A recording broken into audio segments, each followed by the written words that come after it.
दो पुष्प ऐसे हैं जो भगवान शंकर को नहीं चढ़ाए जाते, एक केतकी, एक केवड़ा।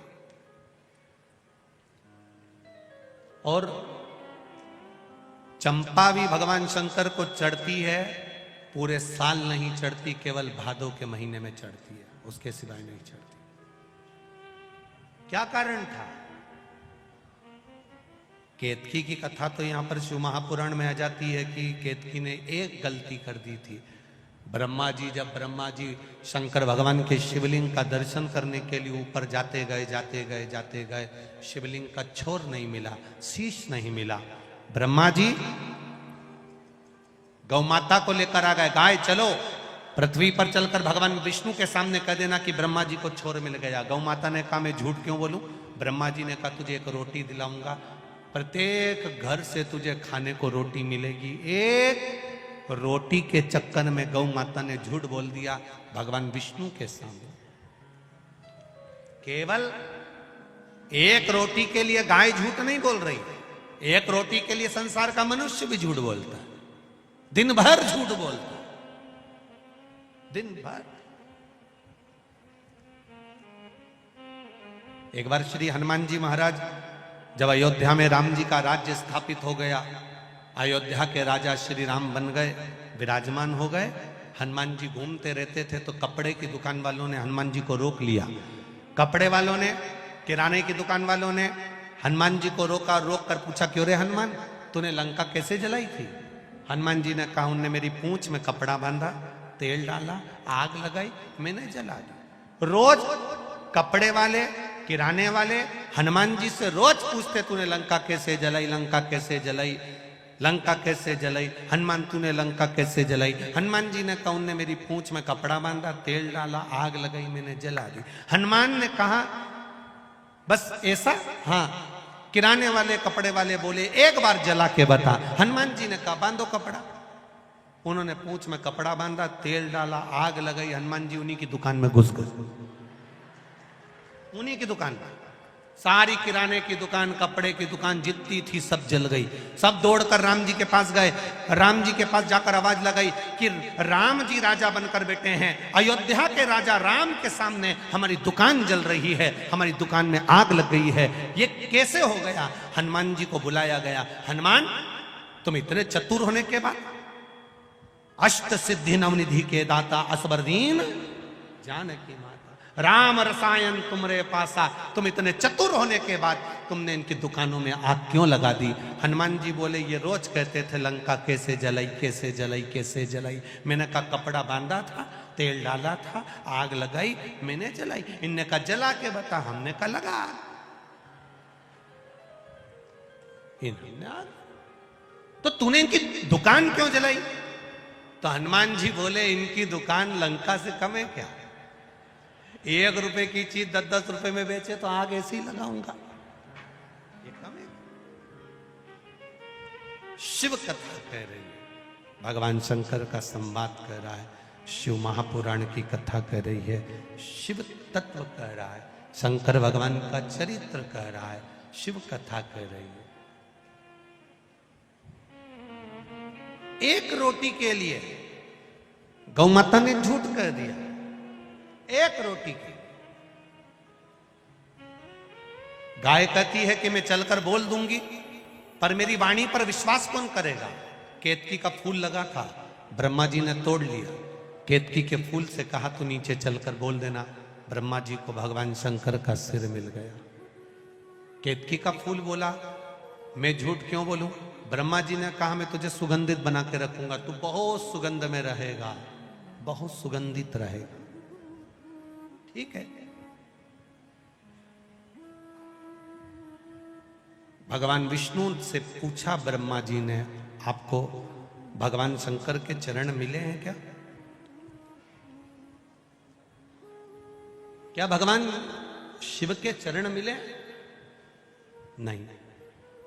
भगवान नारायण ने एक बार सत्य कहा तो शंकर भगवान के शिवलिंग में से आवाज आई, भगवान विष्णु आज से तुम्हारा नाम सत्य नारायण होगा, क्योंकि तुम सत्य बोले। सत्य कहां है तुम? अब ब्रह्मा जी ने कहा कि भगवान विष्णु ने पूछा तुम्हें सिर मिला? हाँ। आकाशवाणी हुई ये ब्रह्मा झूठ बोल रहे हैं। ब्रह्मा जी ने कहा ना मानो तो गौ माता से पूछो। गाय से पूछा गौ माता क्या ब्रह्मा जी को भगवान शंकर का सिर मिला? गौ माता ने एक रोटी के चक्कर में झूठ बोल दिया तो शंकर भगवान प्रकट होकर बोले गौ माता तू जगत की मां होकर झूठ बोलती है, तेरा पूरा शरीर पूजा जाएगा पर तेरा मुख अपूज्य माना जाएगा। सारे दुनिया के लोग सारे मंदिरों की परिक्रमा आगे से करेंगे, देवताओं की परिक्रमा आगे से करेंगे, पर गौ माता तूने झूठ बोला है इसलिए तेरी परिक्रमा पूंछ से प्रारंभ होगी और पूंछ पे समापन होगी।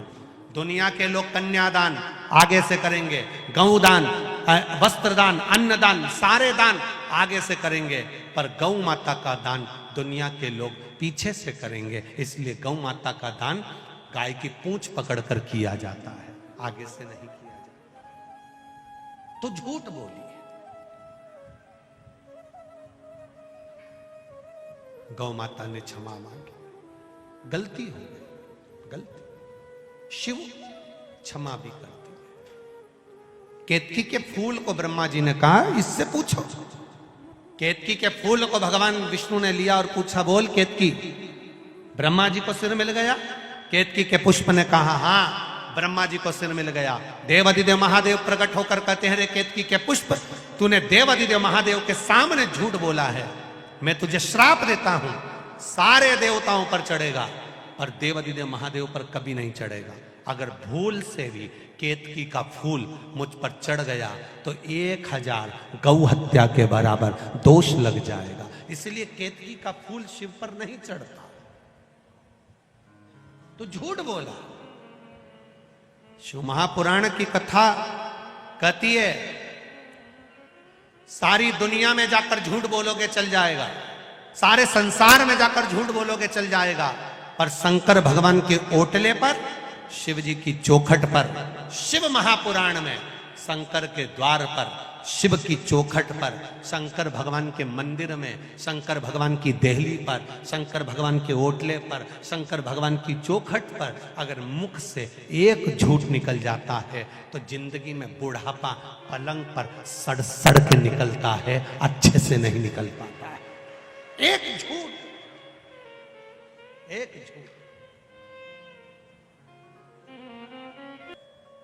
ये शिव तत्व, ये ओघड़दानी की कथा। केतकी तूने झूठ बोला, झूठ बोल दो कहीं पर भी बोलोगे चलेगा, पर शिव के धाम पर नहीं, शंकर के पास नहीं, शिव महापुराण में नहीं, शंकर की चौखट पर नहीं, शंकर के द्वार पर नहीं, शिव जी के ओटले पर नहीं। पहले के समय में अदालत नहीं होती थी, पहले के समय पर अदालत नहीं होती थी, पहले के समय पर पंचायत नहीं होती थी। पहले के समय पर अगर कोई गड़बड़ करता था उसको शंकर जी के मंदिर ले जाते थे, उठा गंगा जली और कहते तूने ऐसा नहीं किया। केवल शंकर के मंदिर ले जाकर बिठा देते, उठा गंगा जली, तूने ऐसा करा कि नहीं करा, उठा गंगा जली, तू ये बोला कि नहीं बोला। क्यों? क्योंकि शंकर के मंदिर में अगर झूठ बोला जाता है तो जिंदगी पूरी नरक से बदतर, बुढ़ापा सड़ सड़ के निकलता है। डॉक्टर कह देते हैं अंतिम समय चल रहा है, इसको घर ले जाओ, घर पर भी 1-2 साल ऐसे ही निकल जाते हैं। बहुएं हर बार गीता जी सुनाती है तो भी मरते ही नहीं। गंगा जली 4-5 बार पिला दी तो भी प्राण नहीं छूटते, गाय दान करा दी तो भी प्राण नहीं छूटते, सब कुछ कर दिया इसके बाद भी प्राण नहीं छूटते। पंडित जी से जाकर पूछा ससुर जी बड़े बीमार पड़े, सासू जी बड़ी बीमार पड़ी, दादा ससुर बड़े बीमार पड़े, हमारे नाना ससुर बड़े बहुत बीमार पड़े, इनकी मुक्ति कैसे होगी, कारण क्या है, कैसे होगा? गीता जी सुना दी, मोक्ष कथा सुना दी, सब कुछ सुना दिया, पर मुक्ति नहीं। उसका कारण क्या है? केवल एक कारण है कि किसी शंकर के मंदिर के ओटले पर बैठकर गप्पे मारते मारते झूठ बोल दिया होगा। और झूठ की जो सजा है वो साधारण नहीं, वो सहज नहीं।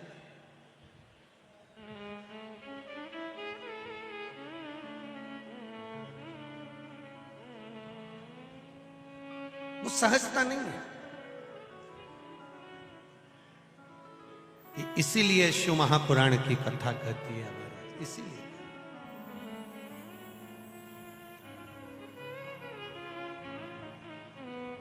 भगवान शंकर की अविरल भक्ति का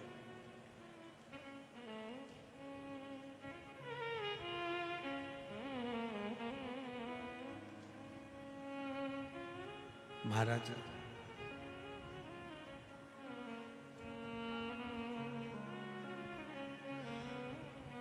केतकी सारे देवताओं पर चढ़ेगी, शंकर पर कभी नहीं चढ़ेगी।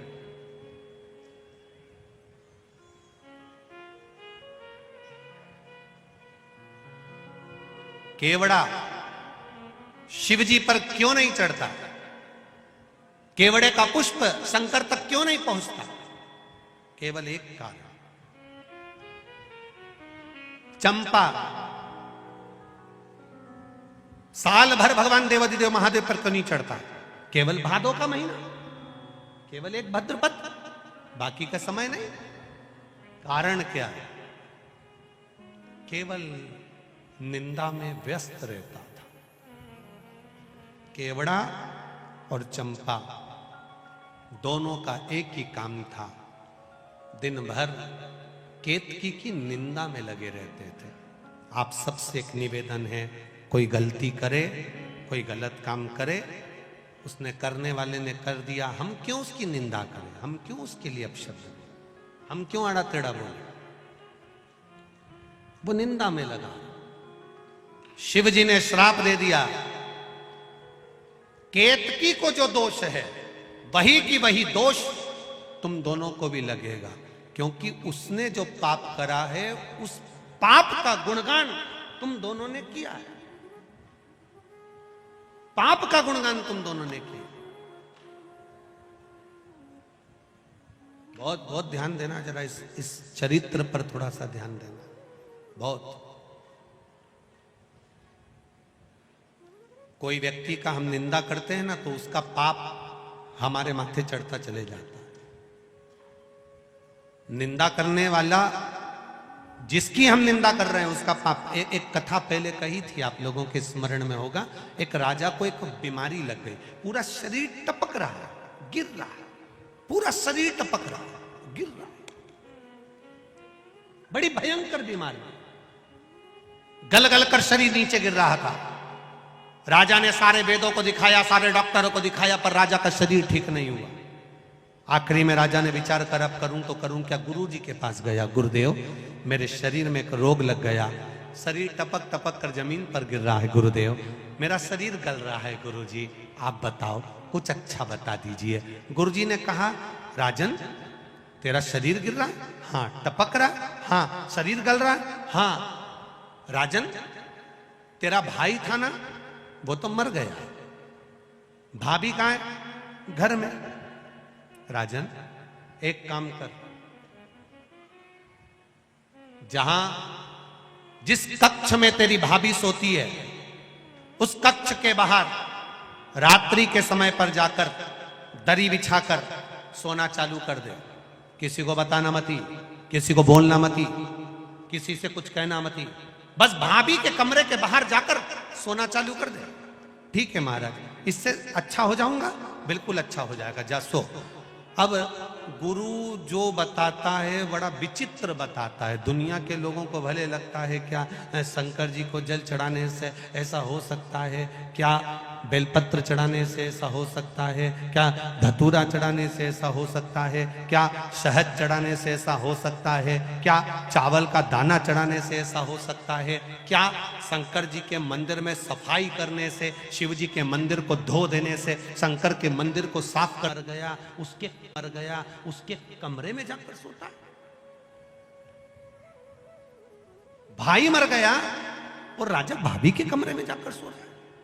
एक दासी ने दूसरी से कहा, दूसरी ने तीसरी से कहा, तीसरी ने चौथी से कहा, चौथी ने पांचवी से कहा। बात पूरे नगर में फैल गई। लोग राजा को गालियां देने लगे, अपशब्द कहने लगे, ताना देने लगे, आड़ा टेढ़ा कहने लगे, कोसने लगे, खूब अपशब्द कहने लगे। राजा धीरे धीरे धीरे धीरे राजा का शरीर अच्छा होते चले गया। राजा का शरीर ठीक होते होते चला गया। राजा एक नारियल लेकर, श्रीफल लेकर गुरुजी के पास पहुंच गया। गुरुजी, किसी डॉक्टर की दवाई नहीं लगी, किसी वेद की औषधि नहीं लगी, केवल भाभी के कमरे के बाहर सोने से मेरी बीमारी ठीक हो गई। कैसे हो गई?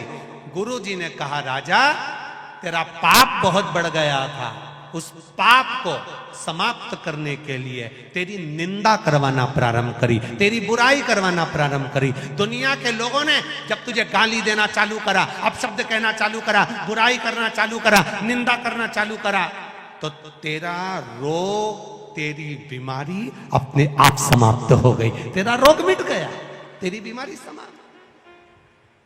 तुम देखना, अपने अपने घरों में देखना, बहू का घुटना दुख है, बहू की कमर दुख है, बहू की पीठ दुख है, बहू का सिर दुख है, बहू का हाथ दुख है, बहू का पांव दुख है, और 70 साल 80 साल की डोकरी का कुछ नहीं दुख है।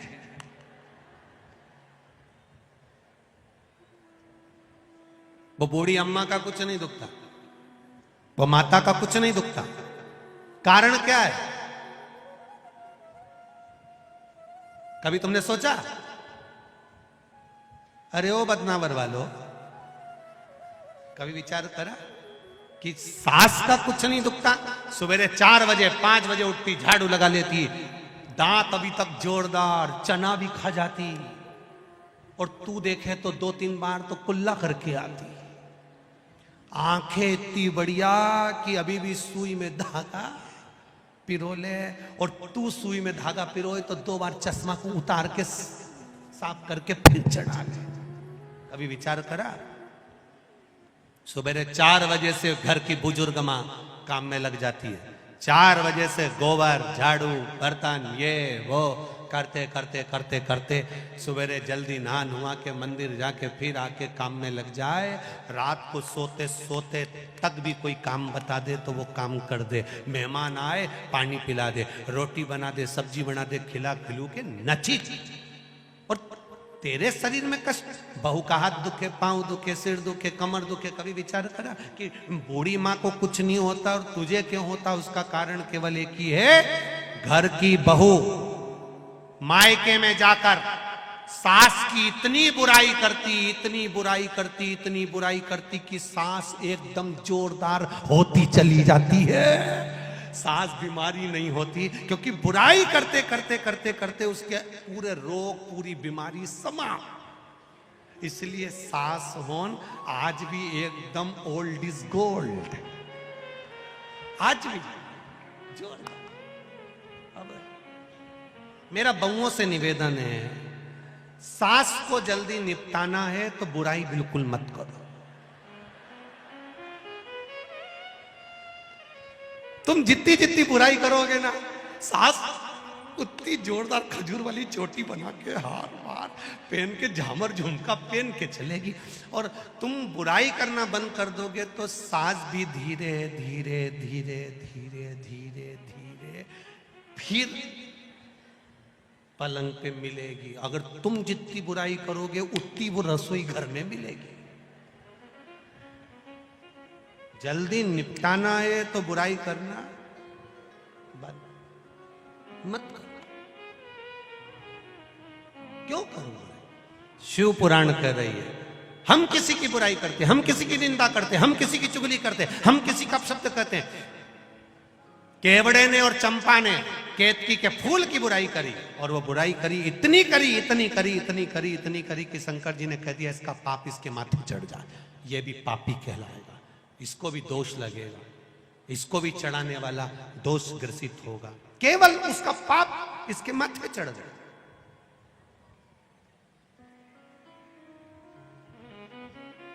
जिंदगी में कभी किसी की निंदा नहीं करना, किसी के लिए अपशब्द नहीं कहना, किसी के लिए ताना नहीं देना, किसी को आड़ा टेढ़ा नहीं कहना। अगर कहना तो केवल भगवान का भजन, स्मरण, कीर्तन कहना, केवल भजन।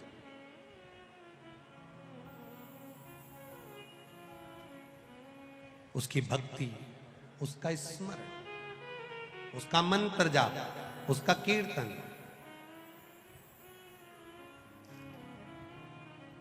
और उसकी भक्ति में जितना रम सकते हो,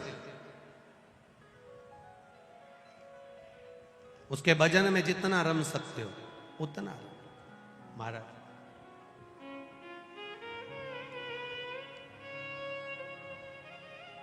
वो कहते हैं ना,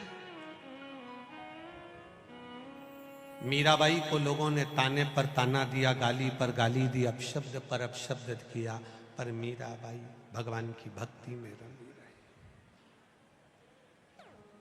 लगी रही।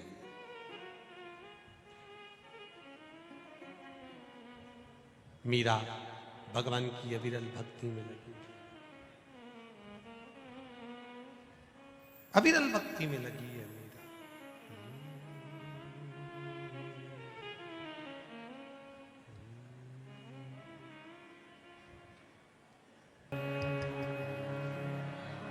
श्री शिवाय नमस्तुभ्यं, श्री शिवाय नमस्तुभ्यं, श्री शिवाय नमस्तुभ्यं, श्री शिवाय नमस्तुभ्यं, श्री शिवाय नमस्तुभ्यं।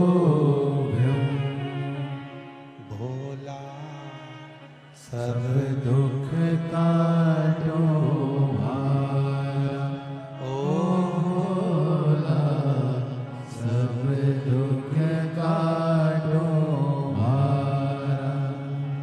शिव शंकर जपो तेरी माला, भोले बाबा जपो तेरी माला। भोला सब दुख काटो भारा, ओ भोला सब दुख काटो भारा। वेश मंगलकारी, वेश मंगलकारी, शमशान वासी हमारा, शमशान वासी हमारा। ओ भोला सब दुख काटो भारा, ओ भोला सब दुख काटो भारा। शिव कथा कह रही है, भगवान शंकर का संवाद कह रहा है। चंपा ने, केवड़े ने, दोनों ने खूब निंदा करी, और निंदा करने के कारण इन दोनों को भी वही दोष लगा जो केतकी को लगा।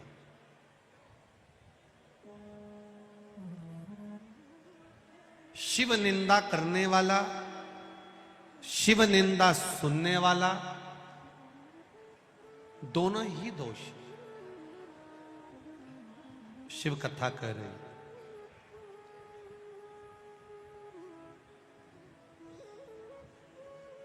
भगवान पर भरोसा करोगे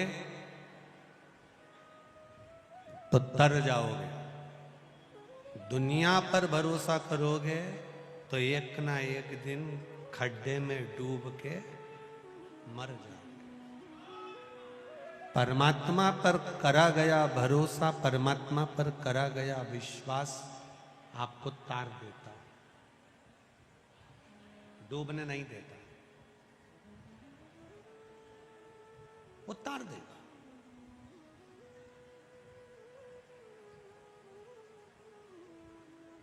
शिव कथा कर रहे हैं।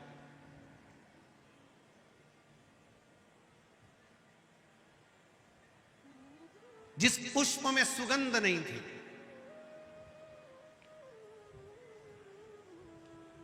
जिस पुष्प की सुगंध भी नहीं है,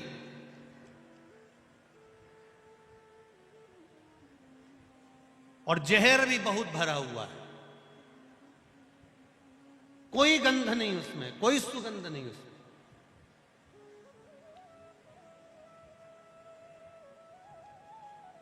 केतकी, केवड़ा, चंपा, ये तीनों जब एक सभा में बैठते थे तो इन तीनों के चेहरे पर एक साधारण से पुष्प को देखकर हंसा करते थे, जिस पुष्प का नाम था कनेर का पुष्प, पीला कनेर।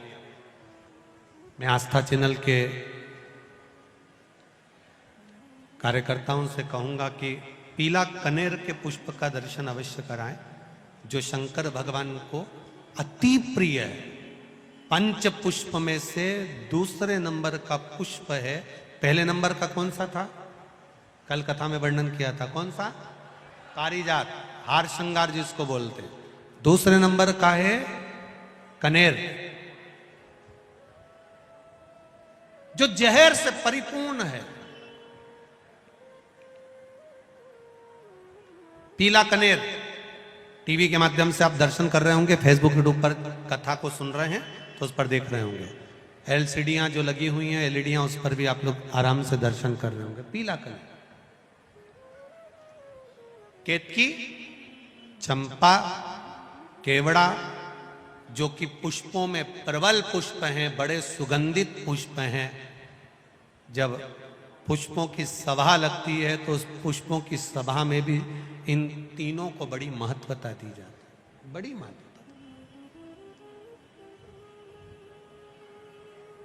मुस्कुरा रहे हैं, हंस रहे हैं।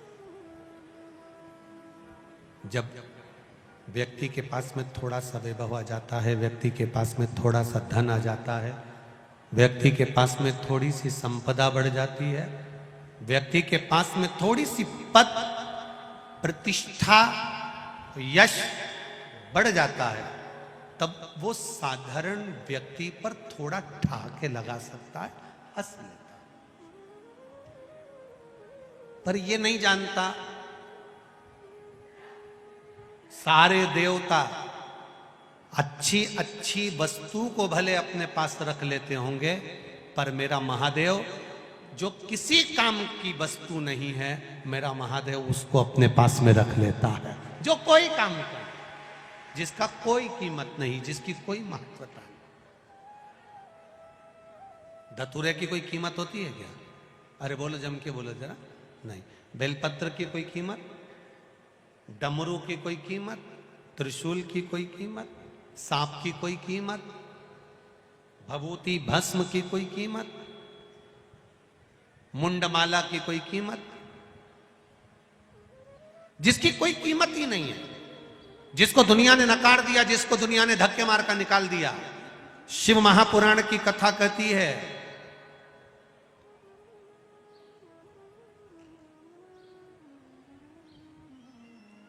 दुनिया धक्के मार दे चलेगा, संसार के लोग धक्के मार दे चलेगा, कोई दिक्कत नहीं, क्योंकि दुनिया की तो आदत है।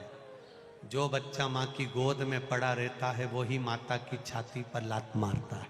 ये तो रीति है, ये नियम है। जो माँ की गोद में पड़ा हुआ है वही माता की गोद में लात चलाता है, माता की छाती पर लात मारता है। बाल्यावस्था में ये हमें सीख देता है। संसार के लोग धक्का मार सकते हैं, संसार के लोग अपशब्द कह सकते हैं, संसार के लोग ताना दे सकते हैं, संसार के लोग आपको गाली दे सकते हैं, संसार के लोग आप पर उंगली उठा सकते हैं, पर यदि तहसील बदनावर, जिला धार कहीं बैठे हो तो हाथ हिलाइएगा। कहीं बैठे हो तो अपने आप ही हैं, दोनों हाथ हिला दो एक बार। हाँ, ऐसे 2010 में हुई थी शादी के 5 साल हुए और मेरे पति को कैंसर हो गया। पति को कैंसर हुआ, गुरुदेव मेरे यहां कोई संतान का सुख नहीं था। डॉक्टरों ने कह दिया तुम्हारे पति को कैंसर है, संतान का सुख मुश्किल है, और कैंसर भी बड़ा स्टेज पर पहुंच चुका है। गुरुदेव, कैंसर भी ठीक नहीं हो रहा था और संतान का सुख भी नहीं था। 2010 में शादी हो गई, 12 साल हो गए गुरुजी। 2015 में कैंसर हुआ, बढ़ता गया बढ़ता गया बढ़ता गया, संतान का सुख भी नहीं था। तब टीवी पर कथा सुनना प्रारंभ करा और टीवी के सामने ही बैठकर भिलाई छत्तीसगढ़ में जो कथा चल रही थी उस कथा को सुन रहे थे। पति ने कहा, सियोर वाला महाराज कहता है शंकर पर विश्वास रखकर जल चढ़ाओ और रोग का निवारण भी होगा और मन का मनवांचित फल भी प्राप्त होगा। मैंने कहा सारे डॉक्टरों को दिखा लिया, इतने साल हो गए संतान नहीं है, 12 साल हो गए संतान का सुख नहीं, 10-12 साल हो रहे हैं, अब क्या सुख? और आपको भी कैंसर है, डॉक्टर भी कह रहे हैं कि नहीं हो सकता। पति ने कहा, सियोर वाला महाराज कह रहा है सफेद आंकड़े की जड़ का प्रयोग पशुपतिनाथ का व्रत एक बार करते हैं, दोनों मिलके करते। गुरुजी, दोनों ने पशुपति व्रत प्रारंभ किया। सफेद आंकड़े की जड़ का प्रयोग कमर में तुमरुका जी का नाम लेकर बांधा। बाबा से मैं 2 प्रार्थना करती थी, बाबा एक इनका कैंसर ठीक कर दो, लास्ट स्टेज का बताया है, और मेरी गोदी भर दो, इतना ही बस मांगने आई हूं। गुरुजी, लोग हंसते थे, एक बार जिसको कैंसर हो गया क्या ठीक होगा? और जिसको 10-12 साल शादी के हो गए क्या औलाद होगी? पर बाबा, आज इस पंडाल में मैं दोनों को लेकर आई हूं, मेरा पति भी ठीक है और मेरी गोदी में मेरा बेटा है, मैं दोनों को लेकर। बेटा है साथ में, लिया लिया लिया, जल्दी लाओ।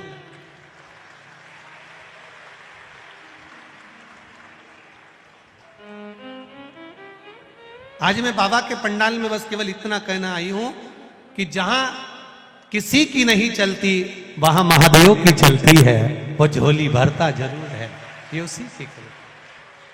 खाली न जाता कोई दर से तुम्हारे, खाली न जाता कोई दर से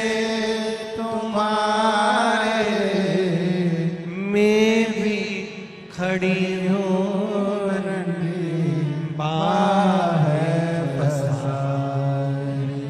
मैं भी खड़ा हूँ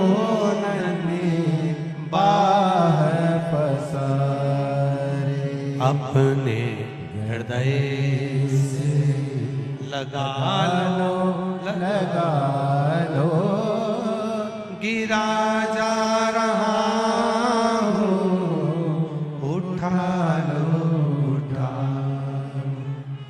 प्रभु अपने दर से अब तो न टालो, गिरी जा रही हो, उठा लो उठा लो।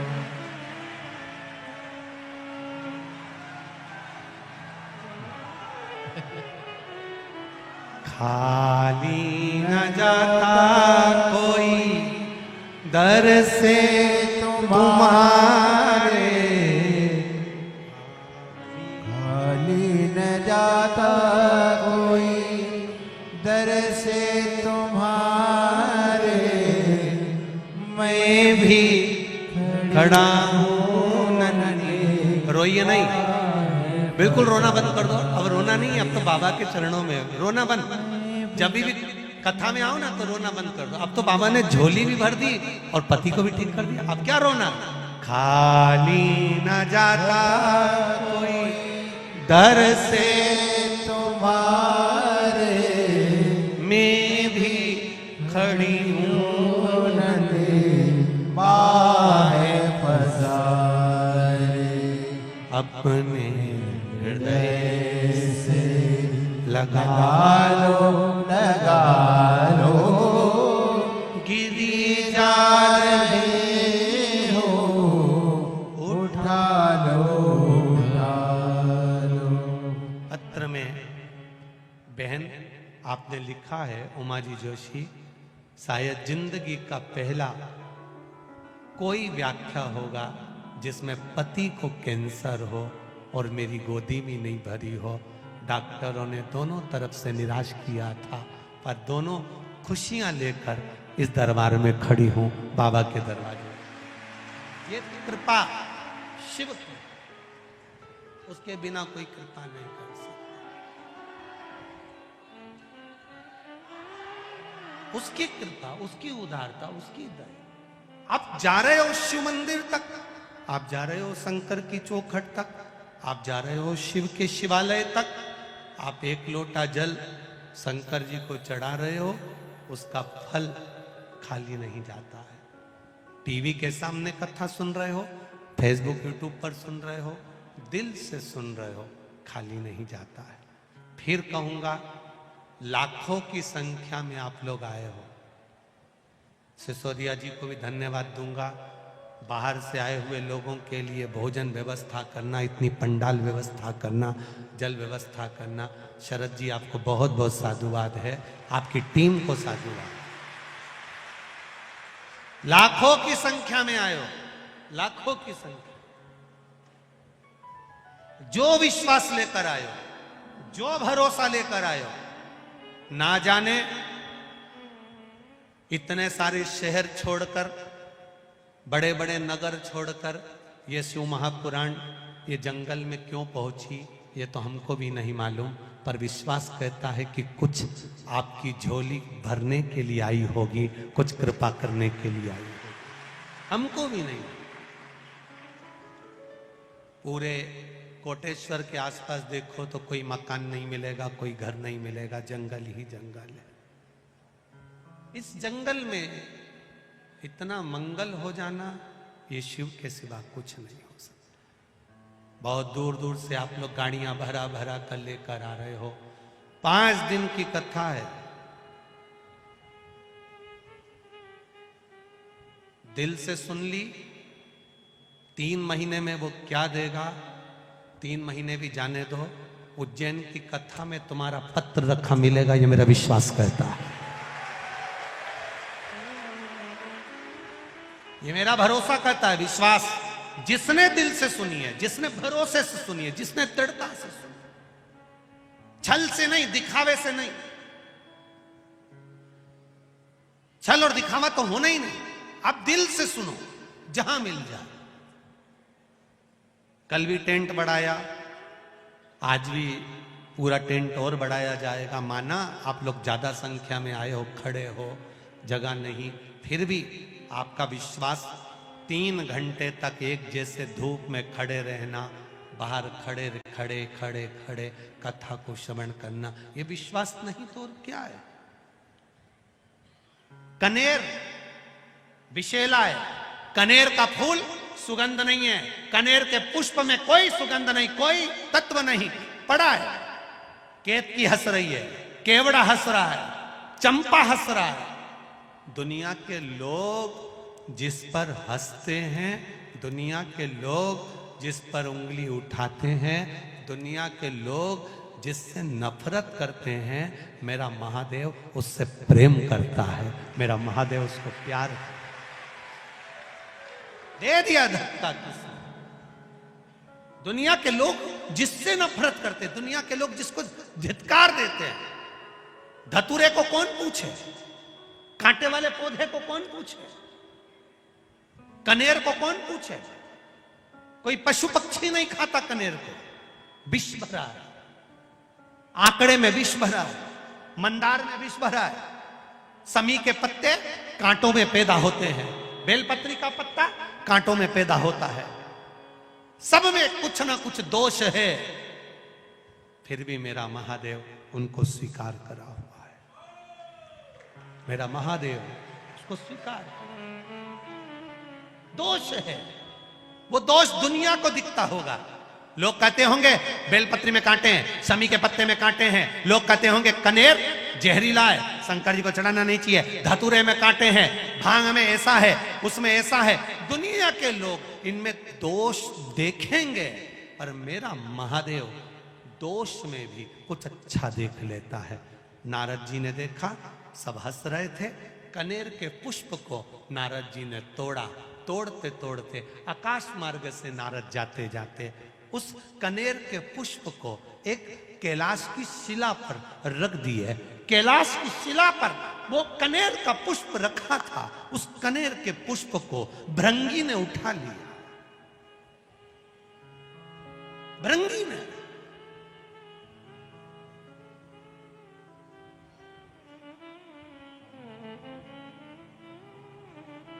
और भृंगी उस कनेर के पुष्प को उठा लेता। श्रृंगी ने देखा कि भृंगी ने कनेर का पुष्प उठाया। श्रृंगी ने आवाज लगा कर कहा, भृंगी क्या कर रहे हो? भृंगी कह रहे हैं, मैं जब महादेव से मिलकर आया था तो महादेव के आज चरणों में कोई पुष्प नहीं था। देवादिदेव महादेव के श्रृंगार में कोई पुष्प नहीं था। श्रृंगी ने कहा, यह पुष्प में सुगंध नहीं है, इसीलिए इसको कोई देवता स्वीकार नहीं करते। भृंगी ने कहा, शमशान की राख मनुष्य के कपड़े पर लग जाती है तो मुर्दा जलाकर आने के बाद नहाना पड़ता है। वो शमशान की राख महादेव पर चढ़ जाती है तो वो भी पैकेट में बंद होकर लाखों की बिक जाती है। शमशान की राख मनुष्य के कपड़े पर लग जाए तो उसको शमशान से आकर नहाना पड़ता है। वो शमशान की राख महादेव पर चढ़ जाए तो वो भस्मी बन जाती है।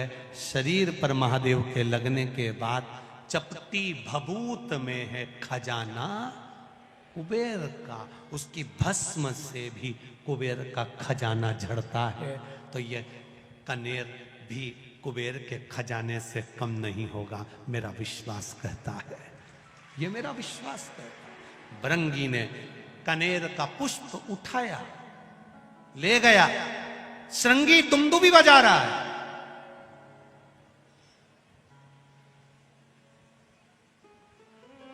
श्रृंगी तुमदुबी बजा रहा है। देवी भागवत कह रही है, कुर्म पुराण कह रही है। कुर्म पुराण का 24वां अध्याय कह रहा है, भृंगी ने पुष्प उठाया और श्रृंगी दुमदुबी बजा रहा है।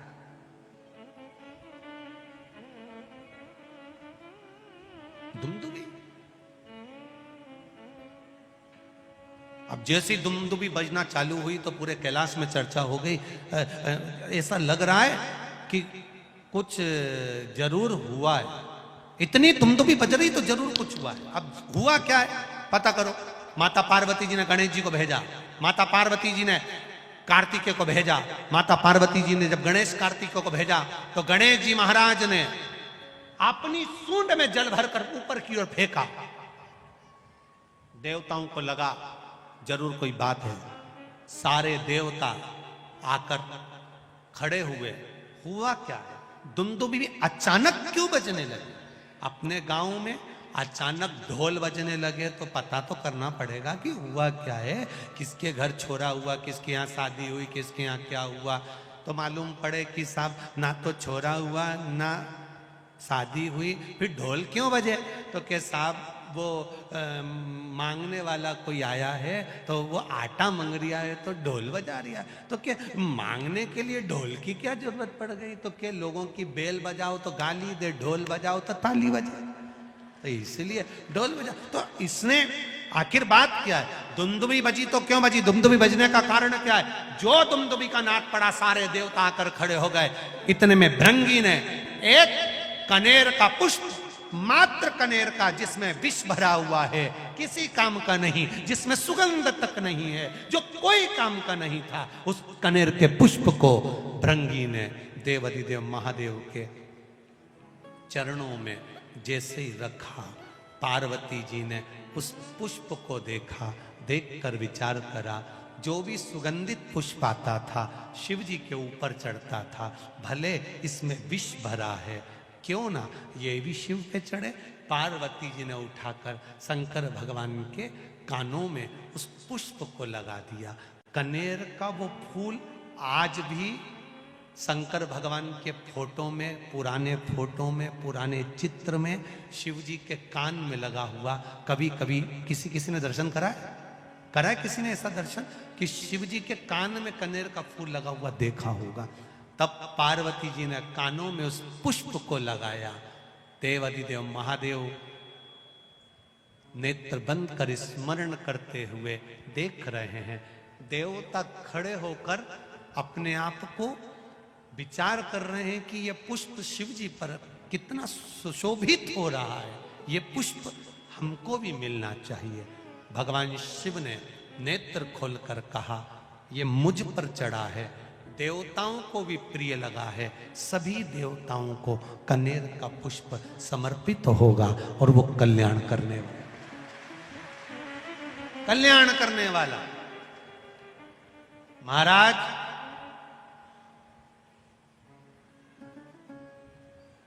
जहां पर पति और पत्नी के संबंध बेकार हो जाते हैं, विवाद हो जाता है, अदालत में बात पहुंच जाती है, परिवार वालों पर दहेज का केस चालू हो जाता है, कहीं ना कहीं किसी ना किसी रूप में कार्रवाई चालू हो जाती है, पति पत्नी में वापिस प्रेम को बढ़ाया जाए। उस प्रेम को बढ़ाने के लिए शंकर भगवान का समझ लीजिए शिवलिंग, कनेर के पुष्प की माला, काई के पुष्प की, कनेर का वो पीला जो फूल होता है, आप टीवी पर दर्शन कर रहे होंगे, कनेर के पुष्प की माला जो ऊपर जलाधारी लगी है, जिस जलाधारी में से बूंद बूंद पानी गिरता है, ये शंकर भगवान की 5 बेटियों का स्थान है। कौन कौन सी बेटी नाम ले? जया, विषहरा, श्यामली बारी, दौतली और 5वें नंबर की देव। ये शिव जी की 5 लड़कियां जो पानी बूंद बूंद नीचे गिरा रही हैं। शंकर भगवान की बेटियों के स्थान से शंकर भगवान की जो ये जलाधारी है, जलाधारी अशोक सुंदरी वाला स्थान, ये जो जलाधारी है, बेटियों के स्थान से जलाधारी तक जो कनेर के माला बनाकर स्पर्श कर कर लगा देता है, शिवरात्रि के दिन प्रदोष काल के समय पर उस पति पत्नी में कितना भी झगड़ा हो रहा हो, आपस में प्रेम बनना प्रारंभ हो जाता है। अदालत का केस धीरे धीरे समाप्त होने लगता है। अदालती कार्रवाई, यहां तक कहा गया कनेर का पुष्प, भाई भाई में विवाद हो रहा हो, जमीन के लिए विवाद हो रहा हो, किसी प्रॉपर्टी के लिए विवाद हो रहा हो, या किसी अन्य विवाद में पड़े हुए हो, या तुम्हारे दुश्मन बढ़ रहे हो, तो भी कनेर का पुष्प शिव को समर्पित किया जाता है। कनेर का पुष्प सुख प्रदान करना, आनंद देना, जिसको कोई ना पाए उसको मेरा महादेव पाए। महाराज खाली ना जाता कोई दर से तुम्हारे, मैं भी खड़ा हूं नन्ही अपने हृदय। अर्जुन से हमको एक बात सीखना चाहिए। अर्जुन का एक निर्णय सबसे प्रबल निर्णय था,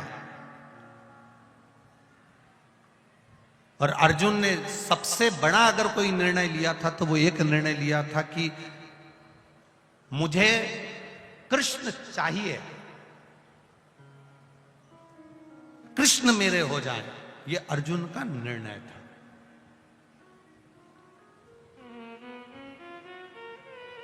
एक प्रबल निर्णय अर्जुन ने ले लिया कि कृष्ण मेरे होना चाहिए, कृष्ण मेरे हो जाएं और कृष्ण मेरे हो रहे।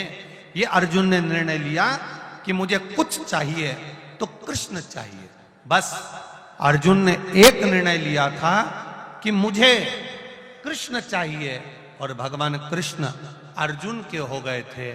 फिर अर्जुन ने कोई निर्णय नहीं लिया, बाकी के निर्णय भगवान कृष्ण ने लिए। अर्जुन चुप बैठे रहे। फिर अर्जुन ने कोई निर्णय नहीं लिया, जितने निर्णय लिए वो भगवान कृष्ण ने लिए। अर्जुन ने एक निर्णय ले लिया था कि मुझे कृष्ण चाहिए, और एक निर्णय, प्रबल निर्णय आपके पास में अगर आ जाता है तो बाकी के निर्णय आपको नहीं लेना पड़ते, बाकी के निर्णय देवाधिदेव महादेव लेते हैं। आप कृष्ण को चुन लिए, आपने राम को चुन लिया, आपने शिव को चुन लिया, आपने रामायण को चुन लिया, आपने श्रीमद् भागवत को चुन लिया, आपने शिव महापुराण को चुन लिया। आपने एक निर्णय ले लिया कि शिव मेरे हैं, मैं शंकर के मंदिर जाती हूँ, मैं शंकर को जल चढ़ाती हूँ, शंकर भगवान को एक बेलपत्र चढ़ाती हूँ, शिव जी को एक चावल का दाना समर्पित करती हूँ, शंकर भगवान को एक धतूरा समर्पित करती हूँ, शिव जी को मैं अपना बना रही हूँ। एक निर्णय, आपने एक निर्णय, प्रबल निर्णय ले लिया कि मैंने शिव को अपना बना लिया, मुझे शिव चाहिए। बस बाकी के जितने निर्णय, आवाज पकड़ रहा है, बाकी के जितने निर्णय हैं वो सारे निर्णय कोई दूसरा नहीं लेगा, देवाधिदेव महादेव लेगा। अब उसके भरोसे मेरे बाबा दया करना, मैं तेरे भरोसे हूँ। मेरे बाबा दया करना,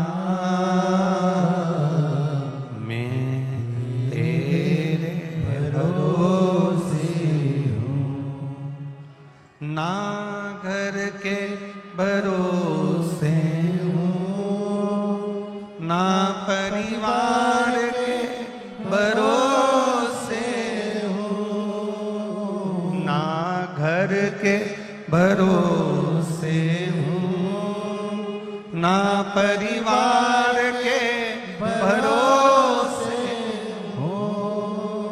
मेरे बाबा दया करना,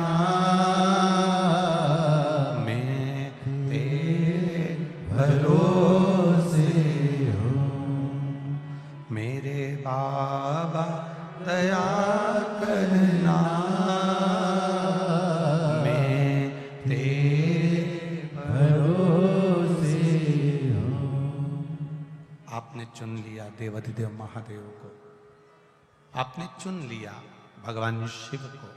फिर आपने निर्णय ले लिया कि शिव के मंदिर जाना है, शंकर की आराधना करना है, शिव तत्व को जानना है। फिर शंकर निर्णय करेंगे कि आपका करना क्या है।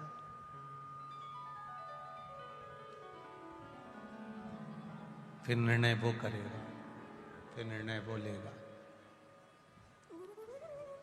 ब्रह्मा जी ने भगवान विष्णु से पूछा, आपके पिता कौन है?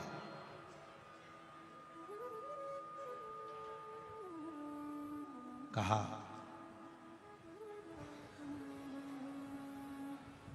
जिसने एक पानी के बुलबुले में एक बिंदु के रूप में आकर मुझे दर्शन दिया था, मेरा पिता वही है। एक बिंदु के रूप में जिसने दर्शन दिया।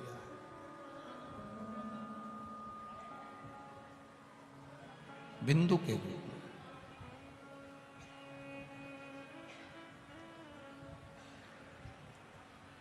और कोई दूसरा मेरा पिता नहीं। उसी को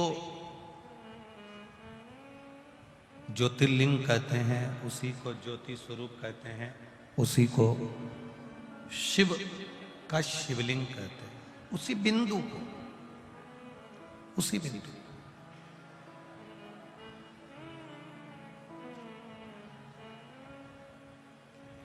अब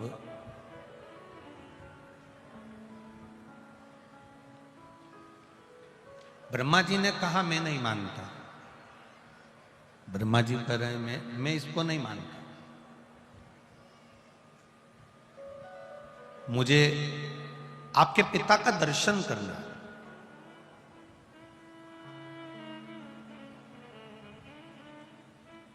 भगवान विष्णु ने कहा चलो, सर्वस्व वही विराजमान, कण कण में वही बैठा हुआ, चप्पे चप्पे में वही बैठा हुआ, हर जगह पर वही बैठा हुआ है। करो दर्शन, चलो मैं करा देता हूं। एक विशाल पर्वत को ब्रह्मा और विष्णु ने घुमाना प्रारंभ करा। ब्रह्मा और विष्णु ने जब विशाल पर्वत को घुमाना प्रारंभ करा, तब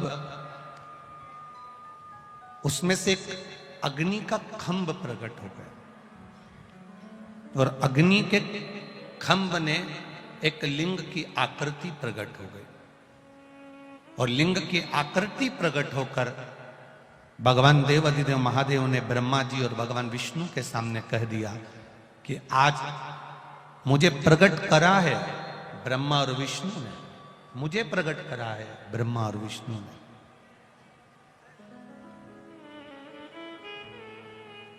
ब्रह्मा, मैंने ही भगवान विष्णु को प्रकट करा है। भगवान विष्णु की नाभि से कमल के पुष्प के ऊपर आप प्रकट हुए हो, और यह संपूर्ण संसार की रचना आपने करी है। तब ब्रह्मदेव के मन में एक भाव जागृत हो गया कि जो शिवलिंग प्रकट हुआ है, इसका चरण कहाँ है? जो शिवलिंग प्रकट हुआ है, इसके मुख कहाँ है? शिवलिंग प्रकट हुआ, इसका सिर कहाँ है? तो उसको ढूंढने का प्रयास करा।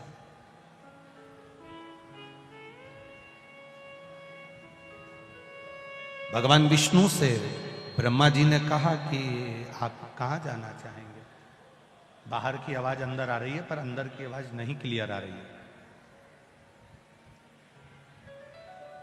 और आवाज बेस जा।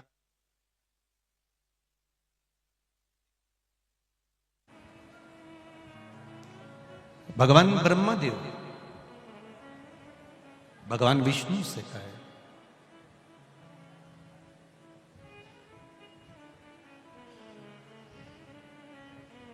आप शीश का दर्शन करने जाएंगे कि चरण का दर्शन करने जाएंगे?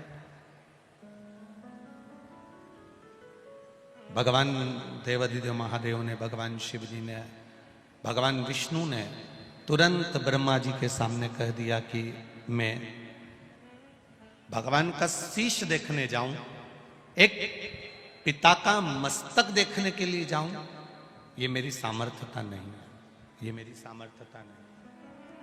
मैं भगवान देवाधिदेव महादेव के शिवलिंग के चरण को ढूंढने के लिए जाऊं। ब्रह्मा जी कहते हैं मैं शीश देखने जाऊंगा। गुरु, माता, पिता, शिक्षक, संत, सतगुरु, इनके शीश को नहीं देखा जाता। अगर देखा जाता है, माता, पिता, गुरु, संत, साधु, सन्यासी, तपस्वी, साधक, उपासक, इनके चरण को देखा जाता। क्यों? क्योंकि इनके चरणों को जिसने पकड़ लिया, इनके चरणों को जिसने साध लिया, इनके चरणों को जिसने पकड़ा, बस समझ लो कि भव सागर से पार उतरने का साधन मिल गया। यहां तक शिव महापुराण की कथा कहती है कि बड़ों की बात को जो मान लेता है, बड़ों के कहने को जो मान लेता है, बड़ों की बात को जो मान लेता है, उसको बड़ा बनने से कोई नहीं रोक सकता। वो एक दिन बड़ा बन ही जाता है, जो बड़े की बात माने।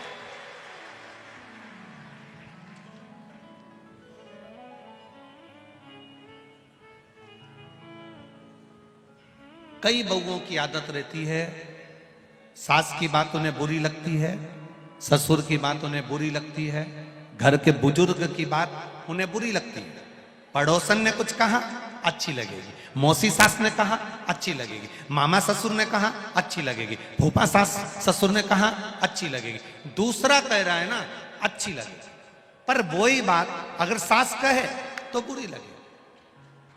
और बहू सोचती है कि मेरा नाम बहुत चलना चाहिए, मैं बिल्कुल सास जैसी बन जाऊं, मैं बिल्कुल सास की तरह हो जाऊं, चाबी का गुच्छा मेरे कमर में आ जाए और मेरी बात सब माने। तो मेरा निवेदन है, आप जिस दिन घर के बड़ों की बात मानना चालू कर दोगे, उस दिन आप अपने आप बड़े बनते चले जाओगे, आप छोटे नहीं रहो। आप छोटे नहीं रहोगे, आप बड़े बनते चले जाओगे, बड़े की ओर, उन्नति की ओर बढ़ते जाओगे।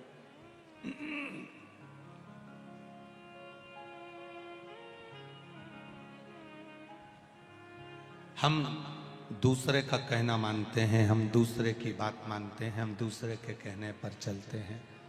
हम दूसरे ने कह दिया तो वो हमने मान लिया, दूसरे ने बोल दिया तो हमने मान लिया, पर अपनों का नहीं मानते। बड़ी विडंबना है संसार की, बहुत बड़ी विडंबना। वृद्धाश्रम में जाते हैं, वृद्ध लोगों को रोटी खिलाते हैं, वृद्धाश्रम में जाते हैं केला खिला देते हैं, वृद्धाश्रम में जाते हैं बुजुर्गों के पास बैठ जाते हैं, वृद्धाश्रम में जाते हैं बुढ़े लोगों के पास, बुजुर्गों के पास बैठकर उनसे बातें करते हैं, वृद्धाश्रम में जाते हैं खूब अच्छे अच्छे फोटो खिंचवाते हैं, वृद्धाश्रम में जाते हैं खाना खिलाते हुए फोटो खिंचवाते हैं, वृद्धाश्रम में जाते हैं फल देते हुए फोटो खिंचवाते हैं, वृद्धाश्रम में जाते हैं उनके पलंग पर बैठकर उनसे बात करते हुए फोटो खिंचवाते हैं। शिव पुराण थोड़ी सी उल्टी है इस मामले में। मेरे देवादिदेव महादेव का चरित्र थोड़ा अलग है। मेरा देवादिदेव महादेव कहते हैं वृद्धाश्रम में जाकर बूढ़े को, बुजुर्गों को भोजन करा रहे हो, वृद्धाश्रम में जाकर केले खिला रहे हो, वृद्धाश्रम में जाकर उनके पलंग पर बैठकर उनसे बात करते हुए फोटो खिंचवा रहे हो, और अपने व्हाट्सएप पर, अपने स्टेटस पर, अपने फेसबुक पर, अपने यूट्यूब पर, अपने गूगल पर, अपने इंस्टाग्राम पर डाल रहे हो। जरूरी यह है कि वृद्धाश्रम के बुजुर्ग के पास जाने से पहले घर में जो बुजुर्ग है उसके पास 15 मिनट बैठना सीख जाओ, तो आपका जिंदगी सवर जाए।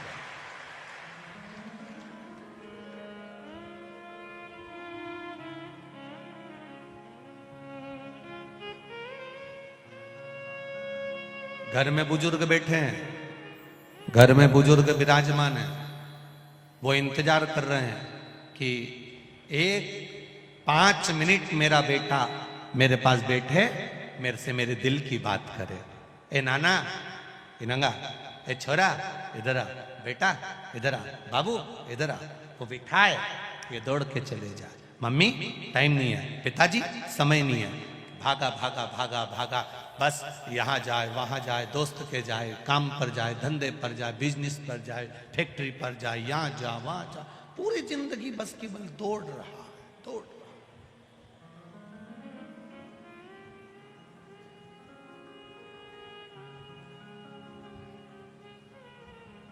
प्रत्येक घर के नवयुवक बेटा बेटी, प्रत्येक घर के बहू बेटा, प्रत्येक घर का व्यक्ति अपने घर के बुजुर्गों का अगर आदर करना चालू कर दे तो वृद्धाश्रम में बुजुर्ग रहने के लिए नहीं जाए, ये निश्चित है।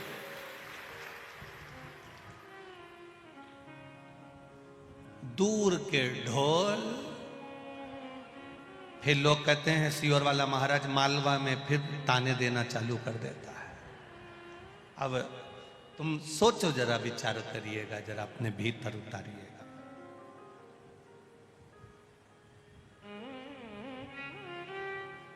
सफेद कपड़े में दाग लग जाए तो परिवार वालों को शर्मिंदा होना पड़ता है, समाज वालों को शर्मिंदा होना पड़ता है,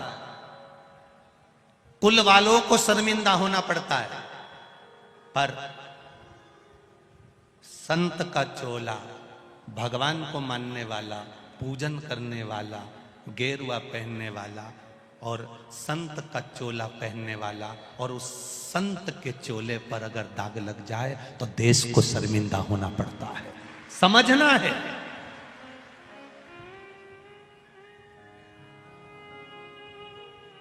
कल कथा में कहा था ढोंग की जिंदगी जीने से अच्छा है, बोलो बोलो जम के बोलो, ढंग की जिंदगी जीना चालू कर दो, तुम्हें ढोंग की जिंदगी जीने की जरूरत नहीं पड़ेगी। आप प्रसन्नता का जीवन जियो।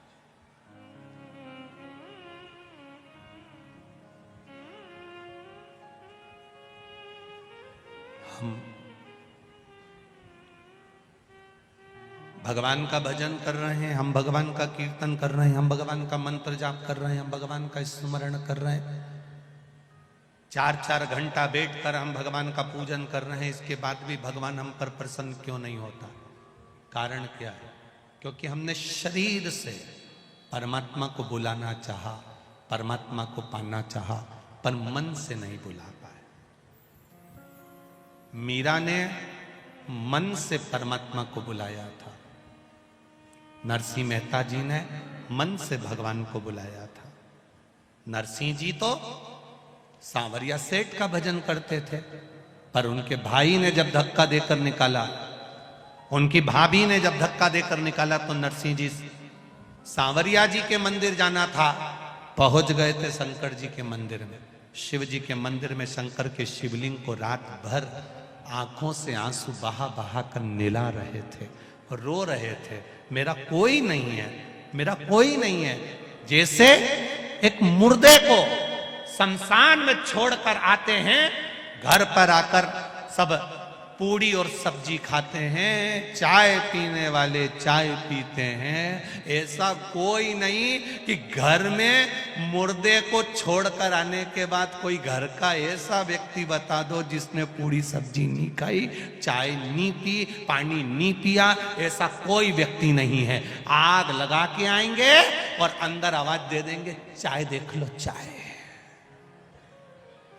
आग लगा के आएंगे और पास वाले पड़ोसी मोहल्ले वाले रिश्तेदार पूड़ी सब्जी लाकर दे देंगे। लोग साहब अब आंख में से आंसू बहाता जाए और पूड़ी सब्जी निपटाता जाए, कौन देखे तुमको?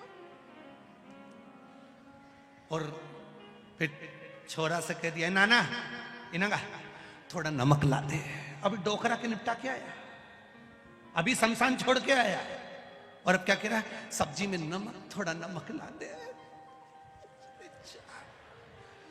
वो छोरा नमक ला के दे दिया, इन्हें बुड़का के और खाता जाए। कौन याद करे? में आपके भाव जागृत होना चाहिए। हम क्यों, किस लिए? माता के चरण, पिता के चरण, गुरु के चरण, संत के चरण, सतगुरु के चरण, शीश पर दृष्टि ना हो, चरण पर दृष्टि हो। राम जी की कथा कहती है, रावण जब अंत समय में जमीन पर पड़ा था, तब राम जी ने लक्ष्मण जी से कहा था जाओ। विद्वान ने मुंह फेर लिया, लक्ष्मण गुस्से में राम जी के पास पहुंचा और राम जी से जाकर कहा कि रावण को बहुत अभिमान है, उसने मुझे देखा और मुंह फेर लिया, उसने मुझे देखकर मुंह फेर लिया। इतने में राम जी ने कहा, लक्ष्मण रावण को अभिमान नहीं है, अभिमान तो तेरे भीतर भरा हुआ है। गुरु के पास जब ज्ञान लेने के लिए जाते हैं तो उसके सिर के पास नहीं बैठते, उसके चरणों में जाकर बैठते हैं। जा उसके चरण में जाकर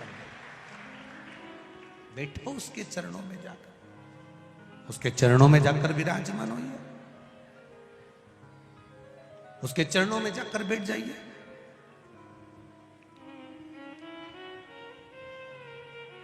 जमीन पर दरार पड़ती है तो पानी बारिश का गिरता है तो दरार को भर देता है। कपड़ा फटता है तो सुई से सिला जा सकता है। शरीर में घाव लग गया तो मल्लम से भरा जा सकता है, पर वाणी का घाव इतना विचित्र होता है, वो जिंदगी भर नहीं भरा पाता है, जिंदगी भर नहीं भरा। उस वाणी के घाव का स्मरण रखें। हमारे मुख से कोई ऐसा शब्द ना निकले जिससे किसी के हृदय को ठेस पहुंचे, कोई रोए। किसी का मन दुखे, किसी का चित्तवृत्ति दुखे। क्यों?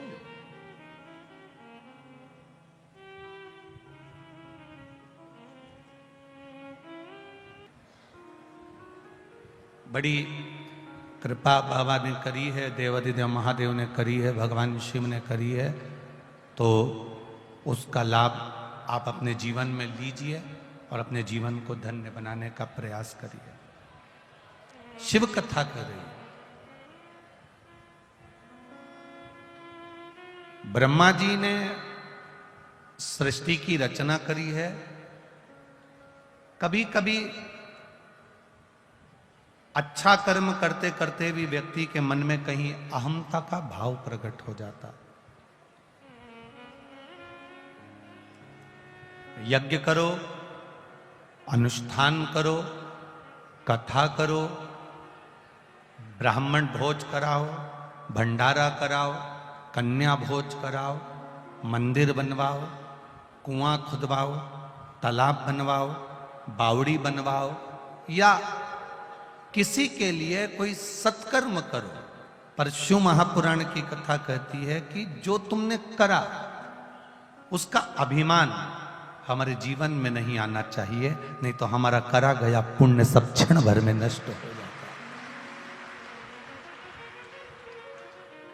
कोई ये ना सोचे किसी और वाला महाराज कथा कर रहा है या आप कथा सुन रहे हो या सिसोदिया जी कथा करवा रहे हैं, ये तो शिव की कृपा कहीं सिसोदिया परिवार पर हुई, शिव की कृपा आप पर और हम पर हुई, इसलिए ये पावन कथा कोटेश्वर बाबा की पावन धरा पर अपन श्रवण कर रहे हैं। सौभाग्य वाली बात है, किस्मत वाली बात है। उसकी कृपा नहीं होती तो आप और हम इस जंगल में नहीं बैठते।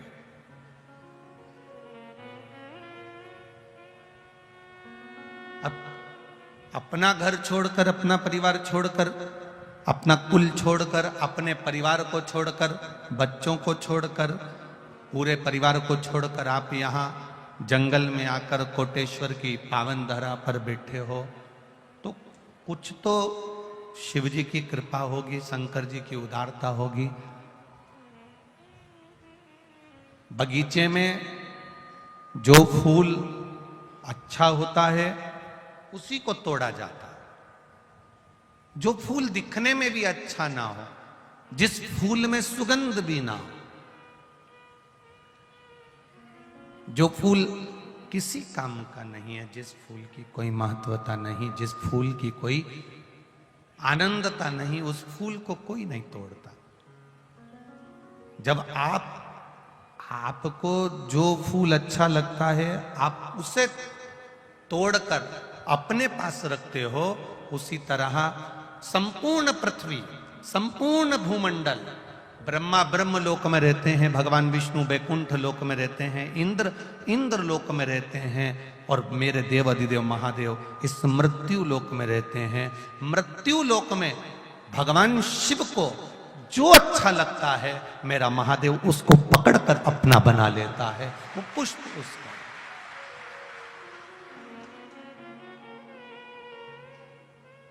ये शिव की कृपा से, ये उनकी उदारता से, ये उनकी करुणा से प्राप्त है।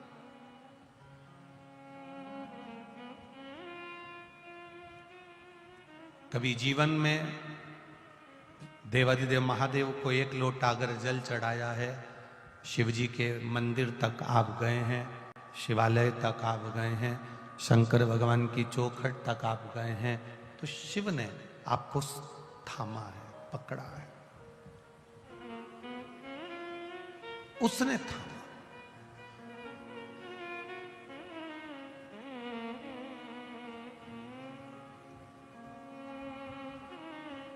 कई लोग कहते हैं गुरुजी हम मंदिर जाते हैं, पर शिव महापुराण की कथा कहती है आप कभी मंदिर नहीं जाते, देवाधिदेव महादेव आपको बुलाते हैं तब आप जाते हो, नहीं तो आप मंदिर भी नहीं जा सकते।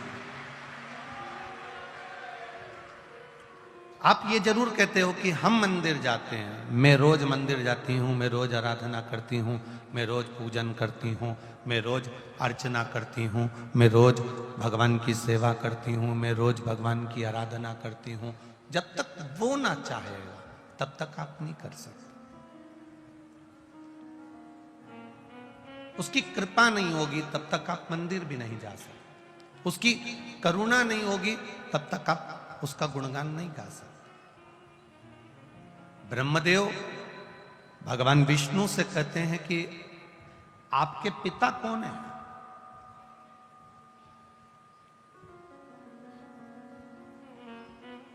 भगवान नारायण के मुख से निकल जाता है कि मेरे पिता वो देव अधिदेव महादेव है,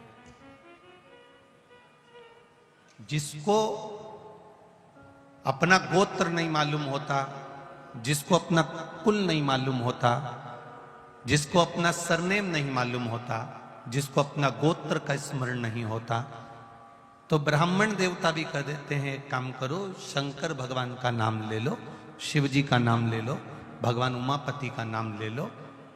उसका गोत्र सबका गोत्र है, क्योंकि ब्रह्मा ब्रह्म लोक में है, भगवान विष्णु वैकुंठ लोक में है, और मेरा देव अधिदेव महादेव मृत्यु लोक में है, जो पृथ्वी पर है। हमारा गोत्र भी हमारे शिव के समर्पित है। शंकर ही हमारे गोत्र में है और हम ही शंकर के गोत्र में है। नहीं मालूम, हमने उसका भजन कर लिया।